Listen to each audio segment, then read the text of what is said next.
ঢাকা জেলা স্বেচ্ছাসেবক দলের উদ্যোগে সাবেক প্রধানমন্ত্রী ও বিএনপি চেয়ারপারসন বেগম খালেদা জিয়ার রোগ মুক্তি কামনায় দোয়া ও মিলাদ মাহফিল অনুষ্ঠিত হয়েছে।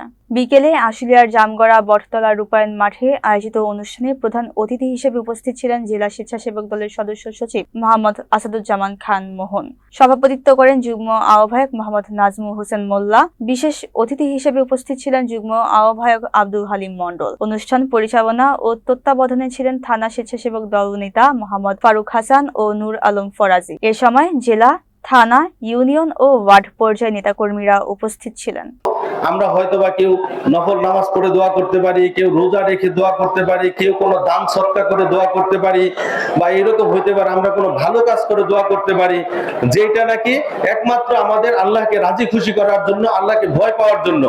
আমরা যদি ওইভাবে দোয়াগুলা করি, ইনশাআল্লাহ আশা করি অবশ্যই আল্লাহ দোয়াগুলা কবুল করবেন এবং আমাদের নেত্রীকে সুস্থ করে দিবেন। ওনার জ্যেষ্ঠ সন্তান বিএনপির ভারপ্রাপ্ত চেয়ারম্যান জনাব তারেক রহমান, উনিও অসুস্থ, উনিও দেশের বাইরে আছে। আমরা ওনার জন্য দোয়া করি, উনিও যেন সুস্থ হয়ে অতি তাড়াতাড়ি আমাদের মাঝে ফিরে আসুক।